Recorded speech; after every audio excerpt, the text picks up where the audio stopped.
안녕하십니까, 알렉스입니다.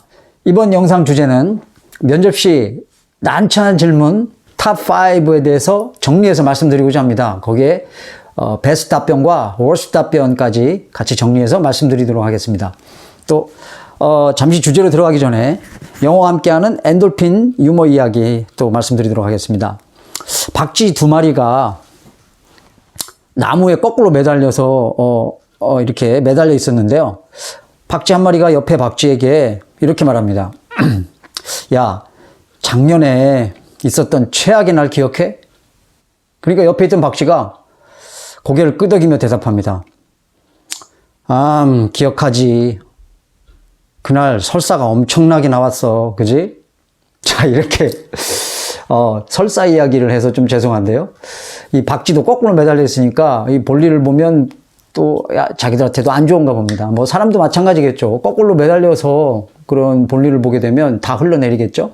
자, 그래서 그 설사하다, 뭐 토하다, 일상생활에 우리 많이 쓰죠. 또 이 원어민들은 설사하다, 토하다 이 말을 어떻게 표현할까요?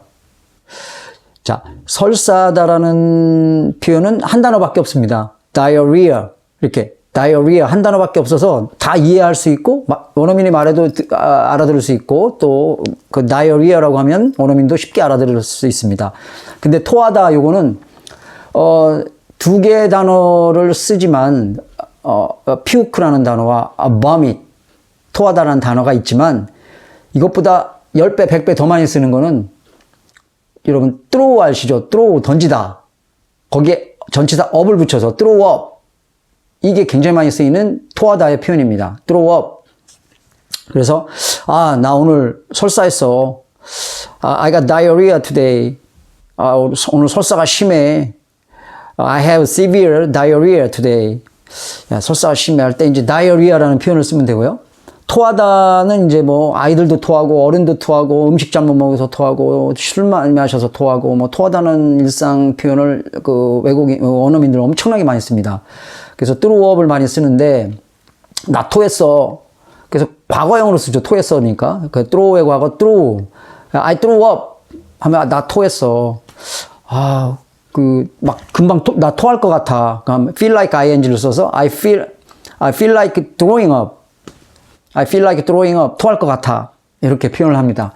그래서 오늘 설사하다와 토하다의 그 원어민 표현을 잠시 알아보고 이렇게 주제로 들어가도록 하겠습니다.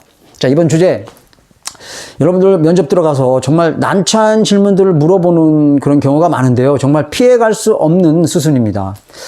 누구나 면접에 들어가면 난처한 질문 하나쯤 받아보셨을 거예요. 그래서 제가 그동안 가장 난처하게 만드는 5가지 탑5의 난처한 질문을 뽑아봤습니다. 그래서 이제 제가 제 랩탑에 노트북이라고 하면 안 되죠. 랩탑 컴퓨터라고 해야 되죠. 랩탑 컴퓨터. 자, 제 랩탑에 그 가장 많이 받는 질문 5개를 이제 추려서 그동안 쭉 그 질문을 해오고 제가 면접관으로서 면접 들어가서 면접을 했을 때 혹은 또 다른 또 면접관들은 어떻게 질문을 실무 또 팀장들 면접관들 많죠. 그 면접관들은 또 어떤 또 난처한 질문을 했는지 이걸 모두 추려서 제가 파일로 만드는 게 있습니다. 그래서 그 5가지를 뽑아봤는데요. 자, 첫 번째는 자신의 가치가 얼마인가? 자, 이게 첫 번째 질문입니다. 이게 정말 난처하죠. 내 몸 가치가 얼마인지, 뭐 연봉을 얘기하는 건지, 뭐 내 가치를 얼마로 산정을 해야 될지 참 난처한 질문입니다. 갑자기 이렇게 물어보면. 그래서 베스트 답변은 제 몸값은 이제 베스트 답변인 경우는 이렇게 얘기하는 게 좋습니다. 제 몸값은 150억 정도 된다고 생각합니다.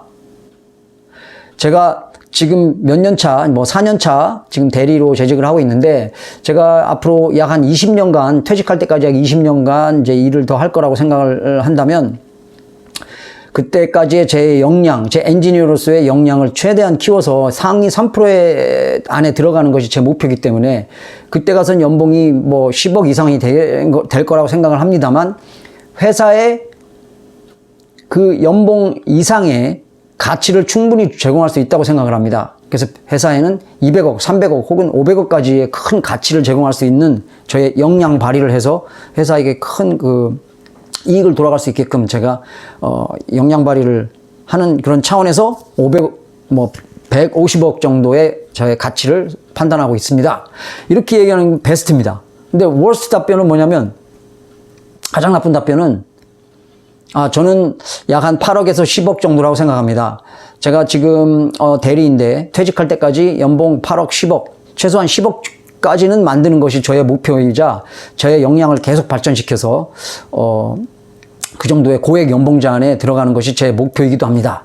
자, 이렇게 답변을 하면 그냥 자기의 가치를 연봉으로서만 표현을 하게 된 그런 이제 좀 단편적인 그런 답변이 돼서 좋지 않은 답변입니다. 자, 그 다음 두 번째는 상사와 갈등이 생긴다면 어떻게 하겠느냐라는 또 난처한 질문입니다. 자, 두 번째, 상사와 갈등이 생긴다면. 자, 상사하고 갈등이 생긴다는 것은 의견 차이가 많이 생긴다는 겁니다. 의견 차이가 많이 생기거나 또 혹은 업무나 조직 내에서 좀 찍힌 경우가 또 갈등이 생기겠죠. 자, 그럴 때는 이제 어떤 것이 베스트 답변인가? 자, 베스트 답변은 상사와의 의견 차이 때문에 갈등이 생긴다면 그건 제가 상사의 어떤 그 업무 경험이나 업무 지식적인 차원에서 상사의 말을 듣는 것이 훨씬 바람직하다고 생각합니다. 그러나 더 중요한 것은 제가 혹시 조직에 잘못하고 있는 게 있는지, 업무할 때 제가 좀 잘못된 방향으로 가고 있는지 선배나 동료한테 그걸 한번 물어봐서 좀 더 객관적으로 그것을 저를 좀 돌아보는 계기가 돼서 상사와의 갈등을 충분히 소화해서 다시 갈등 이전의 상태로 좋게 지낼 수 있는 그런 계기를 충분히 만들 수 있다고 생각합니다. 자, 이것이 베스트 답변입니다. 자, 워스트 답변은 저 같은 경우는 상사와 의견 차이가 생기거나 제가 혹시 뭘 잘못해서 상사와의 갈등이 생긴다면 상사의 의견을 전적으로 따르는 것이 바람직하다고 생각합니다. 자, 이렇게 답변하는 것은 worst 답변입니다. 가장 나쁜 답변입니다. 그것은 그냥 맹목적으로 상사가 옳고 상사가 다 맞다라고 생각해서 그거에 따르겠다라는 그런 편향적인 답변으로 들릴 수 있기 때문에 좀 안 좋은 답변입니다. 자, 그 다음에 세 번째는 이게 참 어려운 난처한 질문이에요. 자, 지금 이제 취업을 했는데 맡은 업무가 적성에 맞지 않는다면 어떻게 할 것인가? 자, 적성에 맞지 않는다면 어떻게 할 것인가? 이 질문입니다. 참 정말 난처한 질문이에요. 일을 열심히 하려고 들어갔는데 적성에 안 맞아. 자꾸 하다 보니까 너무 힘들어요. 자, 여기에 베스트 답변은 제가 전공이라든지 뭐 인턴 경험이라든지 그다음에 뭐 어떤 대외 활동이라든지 이런 경험을 통해서 제가 잘할 수 있는 일이라고 지원을 해서 지금 일을 하고 있는 게 최선이라고 생각합니다만 또 생각만큼 뜻대로 되지 않는 것이 또 우리 직장 생활일 수도 있다고 판단됩니다. 그럴 경우에 제가 적성이 정말 안 맞는다고 생각할 경우에 선배의 의견이나 조언을 구하고 그리고 나서 또 해당 팀장님과 혹은 인사팀장님과 같이 충분한 면담을 통해서 좀 더 발전적이고 좀 더 잘할 수 있는 그런 적성에 맞는 그 직무 전환을 한번 모색을 해보는 것이 바람직하다고 생각합니다. 자, 이렇게 대답하면 아주 융통성 있는, 자, 적성이 맞지 않는 직업을 잘못 선택했지만 어떤 융통성 있게 여러 가지 앞뒤 정황을 다 파악하고 자기가 잘할 수 있는 일을 또 모색하고 선배의 조언도 듣고 하는 융통성이 있는 인재가 될 수 있다라는 판단을 할 수 있습니다. 최악의 답변은 제 이 일은 끝까지 마무리 짓는 것이 책임감 있는 거라고 생각합니다. 한번 한 일은 끝까지 책임감 있게 해야 된다고 생각을 하는데 만약에 이 일을 해서 적성이 안 맞는다 판단할 때는 제가 개인적인 시간을 투자하더라도 지식과 또 자료라든지 이런 걸 좀 보완해서 지식과 어떤 업무 여러 가지의 그런 적성이 맞는 그런 일들을 해나갈 수 있는 그런 계기를 찾을 수 있게 제 시간을 활용하고 투자해서 제 맡은 현재 업무가 적성이 맞지 않더라도 최선을 다해서 이걸 극복할 수 있다고 생각을 합니다. 자, 이렇게 얘기하는 거는 아주 나쁜 답변입니다. 그냥 적성이 많지 않더라도 자기가 혼자 해결해서 그렇게 하겠다는 거기 때문에 어떤 충분한 의견을 구하고 조언을 구하고 그렇게 해서 직무 전환도 할 수 있지만 자, 그걸 그냥 끝까지 보듬어 안고 자기가 더 잘할 수 있겠다, 앞으로 더 잘할 수 있다, 극복할 수 있다 이런 고집스러움을 보일 수 있는 답변이기 때문에 피하는 것이 좋습니다. 자, 그 다음에 네 번째 난처한 질문은 좋아하는 일과 잘하는 일 중에 어떤 일을 하고 싶은가? 라는 질문입니다.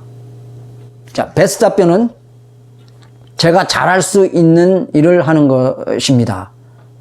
제가 잘할 수 있는 일을 하면 이 회사라는 이 조직이 어떤 이익 집단이면서 이익을 추구해야 되는 것이기 때문에 제가 가장 잘할 수 있는 일을 해서 성과를 극대화시키는 것이 회사가 저에 대한 뽑은 거에 대한 저의 어떤 그런 역량을 발휘할 수 있는 가장 최적의 길이라고 생각합니다. 자, 이렇게 답변하는 것이 베스트고요. 워스트 답변은 저는 제가 좋아하는 일을 하는 것이 가장 좋다고 생각합니다. 좋아하는 일을 할 경우에는 스트레스도 덜 받고 또 업무의 어떤 즐거움을 가지고 계속 일할 수 있기 때문에 어떤 업무 효율적인 면에서도 제가 좋아하는 일을 하는 것이 좋다고 판단됩니다. 자, 이게 뭐 워스트 답변은 아니지만 자기가 좋아하는 일을 하는 거, 자기가 좋아하는 일에서 업무 효과를 내는 거는 자기가 잘할 수 있는 거를 해서 업무 효과를 어떤 성과를 극대화시키는 것보다는 많이 회사에서 바라지 않는 겁니다. 이제 좋아하는 일은 취미나 특기 뭐 이런 것들을 번외적으로 하는 것은 이런 대답이 좋지만 회사의 어떤 성과로 이어지는 그 어떤 그 목표 이런 걸로 물어보는 그런 이제 차원이기 때문에 자기가 베스트 답변은 자기가 잘할 수 있는 일을 한다는 것이 가장 좋은 답변이라고 말씀드릴 수 있습니다.